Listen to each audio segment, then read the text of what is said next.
పూరా లోకల్. ప్రతి ఆంధ్రప్రదేశ్ లో ఉన్న ప్రతి ఒక్కరూ బాగుండాలి, మీరు ఆనందంగా ఉండాలి. మీరే అన్నారు, ఆ రోజు మేము అడిగాం, రాష్ట్రం బాగుండాలి, యద్భావం తద్భవతి. మీరు ఎలా ఆలోచించారో మేమందరం కలిసికట్టుగా పార్టీలు వేరైనప్పటికీ రాష్ట్ర హితువు, రాష్ట్ర శ్రేయస్సును దృష్టిలో పెట్టుకొని ఈ రోజున మీ ముందుకొచ్చి ఇంత ఘన విజయంగా, ఇంత దిగ్విజయంతో ఈ సూపర్ 6 కార్యక్రమాన్ని మీ ముందుకు తీసుకొచ్చాం.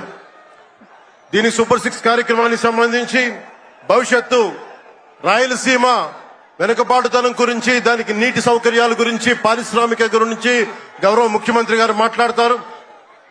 నేను చెప్పదలుచుకున్నది ఒకటి, ఆరోగ్య బీమా పథకం సాకారం కాబోతుంది. ఒక్కొక్క పథకం ద్వారా ఒక్కొక్క కుటుంబానికి 25 లక్షల ఆరోగ్య బీమా వర్తిస్తుంది.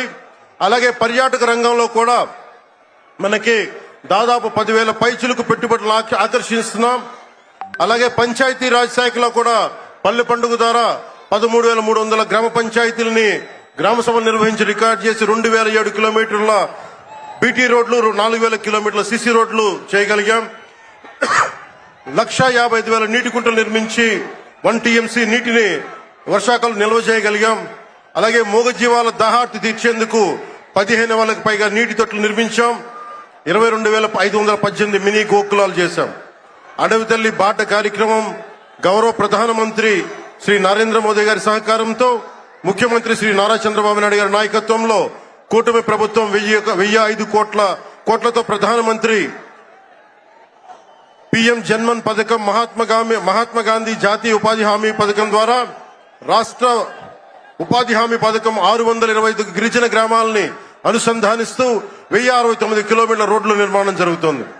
గర్భిణీ స్త్రీలకి డోలీ మోతల నుంచి విముక్తి కలిగించాల లక్ష్యంతో ముందుకెళ్తున్నాం. 7,910 కోట్లతోటి జల్ జీవన్ మిషన్ కి ప్రాజెక్టులు చేపట్టాం. అటవీ విస్తారాన్ని పెంచే లక్ష్యంలో 1 కోటి మొక్కల నాటే కార్యక్రమానికి శ్రీకారం చుట్టాం. కర్ణాటక ప్రభుత్వానికి నుంచి సహకారంతో 4 కుంకి ఏనుగులను తీసుకొచ్చాం.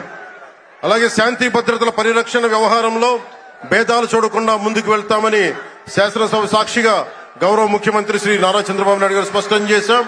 నేను అదే మాట చెప్పాను, ఆ మాట కట్టుబడే ముందుకు వెళ్తున్నాం. శాంతి భద్రతలు ఎలాంటి ఆటంకం కలగకుండా ఉన్నప్పుడే రాష్ట్రంలో పెట్టుబడులు, పరిశ్రమలు వచ్చి యువతకి ఉపాధి, ఉద్యోగ అవకాశాలు లభిస్తాయి. ముఖ్యంగా మన రాయలసీమ యువతకి మీరు ఉపాధి అవకాశాలకు వేరే రాష్ట్రాలకు వెళ్లకుండా మన అనంతపురంలో, మన కర్నూలు, మన కడప, మన చిత్తూరు జిల్లాల్లో మొత్తం ఉపాధి అవకాశం పక్క రాష్ట్రాల నుంచి మనకు వచ్చేలాగా పారిశ్రామికరణ జరగాల దిశగా గౌరవ ముఖ్యమంత్రి నారా చంద్రబాబు నాయుడు గారు ఆధ్వర్యంలో, ఆయన నాయకత్వంలో ముందుకు తీసుకెళ్తున్నాం.